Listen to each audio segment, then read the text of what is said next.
भारत में लैंड जिहाद, एक अंग्रेजों ने 1894 में कानून बनाया और कानून बना के उन्होंने अपनी कम्युनिटी को 20 लाख एकड़ जमीन दान कर दिया। 99 ईयर की लीज पूरी हो चुकी है, लेकिन एक भी जमीन वापस नहीं ली जा रही उनसे। फिर जिन्ना ने 1913 में कानून बनवाया वक्फ एक्ट, वो चला 1953 तक। 1954 में नेहरू जी ने दूसरा कानून बनाया, फिर उसके बाद इंदिरा ने मजबूत किया, मनमोहन सिंह ने उसको चेंज किया, नरसिम्हा राव ने चेंज किया। दूसरी कम्युनिटी 40 लाख एकड़ जमीन लेकर बैठी हुई है। एक कम्युनिटी 20 लाख एकड़ और दूसरी कम्युनिटी 40 लाख एकड़। जमीन पे कब्जा हो गया तो जमीन तो फिक्स एसेट है ना, अगर उसको वापस नहीं लेंगे, उसकी ऑडिट नहीं होगी तो फिर बात कैसे बनेगी? बनाना पड़ेगा। इसलिए मैं कहता हूं लिखना शुरू करिए। आप क्या होना चाहिए ये आपके मन में नहीं होना चाहिए, बल्कि आपके हाथ से लिखा हुआ होना चाहिए। कम से कम ज्यादा लोग नहीं पढ़ेंगे। अरे आपके वो 4-5 फेसबुक फ्रेंड तो पढ़ेंगे। अपने नाम के हिसाब से लोगों को जोड़िए, जाति के हिसाब से नहीं। आप राम है 5000 राम को जोड़ लीजिए, आप श्याम है 5000 श्याम को जोड़िए, आप विभा है 5000 विभा को जोड़िए, आप मानसी है 5000 मानसी को जोड़िए, आप महेंद्र है 5000 महेंद्र को जोड़िए।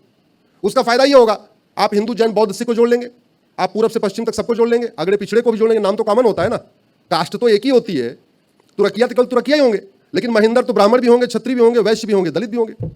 तुरकिया तो केवल तुरकिया होगी, मानसी जो है वो जैन भी होगी, बौद्ध भी होगी, सिख भी होगी, हिंदू भी होगी, अगड़ी भी होगी, पिछड़ी भी होगी, बंगालियन भी होगी, गुजराती भी होगी। अपने नाम के लोगों से जोड़िए, अपने नाम के लोगों को फेसबुक फ्रेंड बनाइए, उससे लोगों को पता चलेगा कि क्या चल रहा है। दुनिया में सबसे ज्यादा ड्रग की सप्लाई भारत में हो रही है, और इस ड्रग के कारण नपुंसकता बढ़ रही है और बाजपन बढ़ रहा है। बड़े प्लान्ड वे में किसी देश को बर्बाद करने का सबसे बढ़िया तरीका होता है उसकी यंग जनरेशन को बर्बाद कर दो। तो यंग जनरेशन को जितना बाहर वाले ड्रग देके बर्बाद कर रहे हैं, उतना हमारे बॉलीवुड वालों ने भी कर दिया। इतनी फुहड़ता फैलाई, इतनी अश्लीलता फैलाई, सीरियल के माध्यम से, ओटीटी के माध्यम से, वेब सीरीज के माध्यम से नग्नता फैलाई कि यंग जनरेशन उधर ड्रग, कुछ ड्रग में डूब गए, कुछ पॉर्न में डूब गए, और ड्रग और पॉर्न पूरी जनरेशन को हमारे बर्बाद करता चला जा रहा है।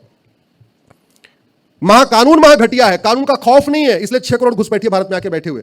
आपके मुंबई में जब मैंने 2017 में पीएल फाइल किया था, तब अलग अलग आंकड़े दिए थे, राज्यवार दिए थे, तब 5 करोड़ थे टोटल।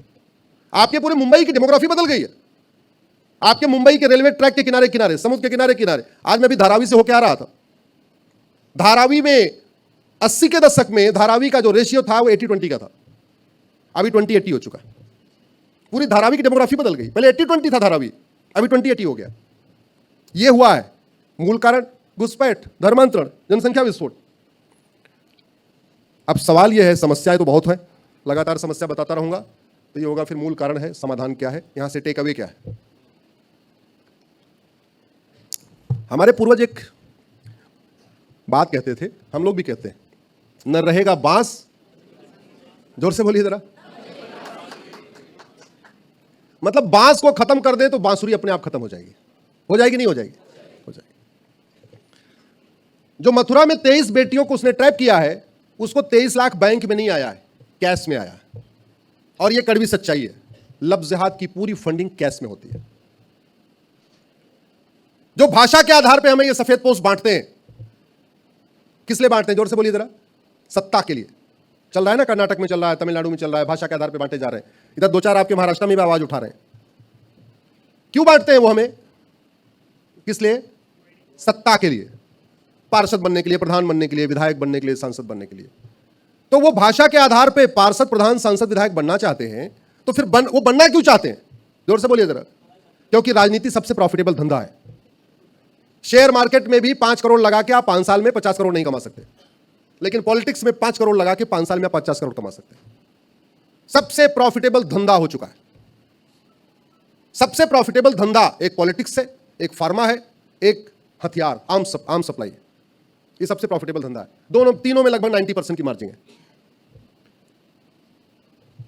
भाषावादियों की फंडिंग कैश में, जोर से बोलिए मेरे साथ। भाषावादियों की फंडिंग, क्षेत्रवादियों की फंडिंग, अलगाववादियों की फंडिंग, आतंकवादियों की फंडिंग, अरे भाई थोड़ा और जोर से बोलो, माओवादियों की फंडिंग, नक्सलियों की फंडिंग, लव जिहादियों की फंडिंग, लैंड जिहाद की फंडिंग, ड्रग का कारोबार, हुक्का बार, डांस बार, सट्टा बार, किडनैपिंग कारोबार, भाड़े पे हत्या, घुसपैठ जिहाद, हलाल सर्टिफिकेशन, घुसपैठियों का आधार, घुसपैठियों का राशन कार्ड, घुसपैठियों का बर्थ सर्टिफिकेट, घुसपैठियों का ड्राइविंग लाइसेंस, घुसपैठियों की वोटर आईडी, जमातियों की फंडिंग, मिशनरियों की फंडिंग, जिहादियों की फंडिंग, थाने का भ्रष्टाचार, तहसील का भ्रष्टाचार, कचहरी का भ्रष्टाचार, हवलदार थानेदार, पेशकार तहसीलदार, फर्जी पट्टा, फर्जी रजिस्ट्रार, लेखपाल पटवारी, जासूसी गद्दारी, पत्रकारों की फंडिंग, यूट्यूबरों की फंडिंग, गौ तस्करों की फंडिंग, मानव तस्करी, नशा तस्करी। और हमारे पूर्वज क्या कहते थे, जोर से बोलिए जरा, न रहेगा बांस। यानी अगर हम कैश का कारोबार खत्म कर दें तो ये सारे अपराध कम से कम 50% खत्म हो जाएंगे, नहीं होता? जोर से बोलिए जरा। देखो, वकालत करने के पहले मैं इंजीनियर था, तो मैं तो हर समस्या में 5W एनालिसिस करता हूं, उसमें 5 बार वाई वाई एनालिसिस करता हूं। एक मेरा फर्म बिलीफ है कि मानव निर्मित कोई भी समस्या लाइलाज नहीं होती। दूसरा मेरा फर्म बिलीफ है, मानव निर्मित किसी भी समस्या का समाधान करने वाले ऊपर वाले नहीं आएंगे, वो हमें ही करना पड़ेगा। और हम ऊपर वाले की समस्या से परेशान नहीं है, हम किससे परेशान है? नीचे वाले की। भाई, राम मंदिर तोड़ा जा रहा था, भगवान श्री राम तो नहीं आए ना। सोमनाथ तोड़ा गया, भगवान शंकर तो नहीं आए ना। हम लड़े होते तो हमारा मंदिर बच गया होता। लड़े भी, हालांकि लड़े भी थे, बहुत लोग उसमें बलिदान भी हुआ था। हमारा यह कहना है कि मानव निर्मित सारी समस्याओं का समाधान हम कर सकते हैं। भारत की सबसे बड़ी समस्या, अगर 2 समस्या आपको बताऊं और आप समस्याओं की 5W एनालिसिस करके देख लीजिए। 5W मतलब समस्या में 5 बार वाई लगाइए, तो भारत की 80% समस्याओं का रूट काज करप्शन और पॉपुलेशन एक्सप्लोजन है। मैं 20 मिनट लेट हो गया, आप लोगों को इंतजार करना पड़ा। मूल कारण पॉपुलेशन एक्सप्लोजन, धारावी से आ रहा था, ट्रैफिक जाम। भारत की 80% समस्याओं का मूल कारण है करप्शन और पॉपुलेशन। अगर हम इन दोनों पर रोक लगा दें तो भारत हमारा सुरक्षित हो जाएगा। तो पॉपुलेशन की बात बाद में करेंगे, पहले करप्शन कैसे खत्म होगा वो बात कर लेते हैं। अभी आप ही ने बोला कैश में, कैश में, कैश में, कैश में। नेता हमें जाति के आधार बांटते हैं, किस लिए? कैश कमाने के लिए। वैसे भी मंत्रियों के यहां चेक जाता है या अटैची जाती? जोर से बोलिए जरा। कलेक्टर साहब के यहां अटैची जाती है, चेक जाता है? अभी होली के दिन हमारे दिल्ली हाईकोर्ट के जज साहब के यहां क्या मिला था? जोर से बोलिए जरा। जब मैं पहले कहता था आज न्याय बिकता है कोर्ट में, तो लोग मानते नहीं थे। मैं धन्यवाद दूंगा होलिका माता को, उन्होंने एक चिंगारी फेंक दिया, एक चिंगारी फेंक दिया, फिर भारत के सब लोग मानने लगे कि कोर्ट में न्याय बिकता है। कड़वी सच्चाई है।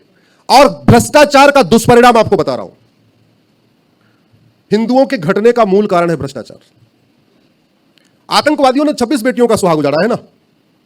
अरे उससे कई गुना तो रोड एक्सीडेंट में मर जाते हैं। रोड एक्सीडेंट का मूल कारण भ्रष्टाचार है। जितने लोग आतंकवाद के शिकार होते हैं उससे ज्यादा फर्जी SC ST केस में आत्महत्या कर लेते हैं, वो ब्लैकमेलिंग करते हैं। जितने लोग आतंकवाद का शिकार होते हैं उससे ज्यादा लोग थाने के भ्रष्टाचार कारण आत्महत्या कर लेते हैं। जितने लोग आतंकवाद का शिकार होते हैं उससे ज्यादा माओवाद नक्सलवाद का शिकार होते हैं। करप्शन खत्म हो जाए, माओवाद नक्सलवाद खत्म हो जाएगा। जितने लोग आतंकवाद का शिकार होते हैं उससे ज्यादा नकली दूध, घी, पनीर, मिठाई खा के मर जाते हैं। जितने लोग आतंकवाद का शिकार होते हैं उससे ज्यादा कोर्ट में तारीख पे तारीख, तारीख पे तारीख से परेशान होकर आत्महत्या कर लेते हैं।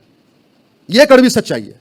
तो हमारे लिए पाकिस्तान तो 1% खतरा है, और पाकिस्तान से निपटने के लिए हमें कुछ नहीं करना। हमारी सेना इतनी पर्याप्त है, जब मन चाहेगी वो सिंध और जितना बलूच वलूच सारा अपने पास ले लेगी। सरकार चाहे सेना को छूट दे दे, हमारी सेना अपना काम कर लेगी। हमारे पास इतना पर्याप्त है, हम इतने आत्मनिर्भर हो चुके हैं। पिछले 10 वर्षों में माननीय प्रधानमंत्री जी ने गजब का काम किया है। आज हमारे पास ब्रह्मोस है, अग्नि है, जबरदस्त चीजें हैं। अब हम खरीदते नहीं, आजकल तो बेचना भी शुरू हो गया। हमारे लिए खतरा अंदर से है, हम जो घट रहे हैं। अगला सेंसस आएगा, आप चौंक जाएंगे। अभी तो 2011 वाला आया, आपको ध्यान नहीं आ रहा है। मतलब अफगानिस्तान में खत्म हो गए, पाकिस्तान में खत्म हो गए, बांग्लादेश में खत्म हो गए, मालदीव में खत्म हो गए। अरे भारत के 9 राज्यों में खत्म हो चुके। मेरी PIL चल रही सुप्रीम कोर्ट में। 800 जिलों में से 200 जिलों में खत्म हो चुके हैं, यानी 25% जिलों में खत्म हो गए। 6000 तहसील में से 1500 तहसीलों में खत्म हो गए, यानी 25% तहसीलों में खत्म हो गए। बॉर्डर पे 300 तहसीलें 300 की 300 में खत्म हो चुके हैं। अब क्या मतलब इधर भी खत्म हो जाएंगे तब ध्यान आएगा क्या? आप डेमोग्राफी कैसे बदल रही है इसको देखना है। अपने वार्ड की वर्तमान वोटर लिस्ट और 25 साल पुरानी वोटर लिस्ट देख लीजिए। डेमोग्राफी कैसे बदल रही है, अपनी विधानसभा की वर्तमान वोटर लिस्ट और 25 साल पुरानी वोटर लिस्ट देख लीजिए। अपनी लोकसभा की वर्तमान वोटर लिस्ट, 25 साल पुरानी वोटर लिस्ट देख लीजिए, फिर पता चलेगा आपके वार्ड की भी डेमोग्राफी बदल गई है, आपकी विधानसभा की डेमोग्राफी बदल गई, आपकी लोकसभा की डेमोग्राफी बदल गई। और यह हमारे लिए बहुत बड़ा खतरा है। बहुत जल्दी सैटेलाइट से सर्वे होने के बाद पता चलेगा कि मंदिर से ज्यादा संख्या चर्च और मस्जिद की हो चुकी है। और यह बड़े प्लांट में किया जा रहा है, बड़े प्लांट में काम किया जा रहा है उनको, क्योंकि अल्टीमेटली अगर कुछ डिक्लेयर करना है तो UN तो कहेगा तुम सर्वे करके दिखाओ सैटेलाइट से। तो पता चला 1 किलोमीटर के एरिया में मंदिर तो 5 है, मस्जिद और चर्च 8 है। क्या करोगे आप? और ये बड़े प्लान वे में। अच्छा, स्ट्रक्चर भी कैसे कैसे बन रहे हैं, जो इस्लाम में हराम है वो भी बनाया जा रहा है। जैसे मजार, दरगाह, पक्का कब्रिस्तान बनाना इस्लाम में हराम है। Arab, Dubai, Kuwait, Abu Dhabi, Bahrain में एक भी मजार नहीं है, एक भी दरगाह नहीं है, एक भी पक्का कब्रिस्तान नहीं। ला इलाहा इल्लल्लाह का मतलब क्या है? अल्लाह के अलावा और कोई दूसरा इबादत योग्य नहीं है। तो फिर हाजी अली में किसकी इबादत हो रही है? हाजी अली से निकलते समय मुझे एक चीज ध्यान आता है कि अभी तो इतना पाट वाट दिया तब भी इतना पानी है, तो जिसकी दरगाह, भाई दरगाह तो वहीं बनती है ना जहां व्यक्ति अंतिम सांस लेता है। तो हाजी अली साहब उस पानी में जाके अंतिम सांस लिए कैसे होंगे? ये सोचना पड़ेगा।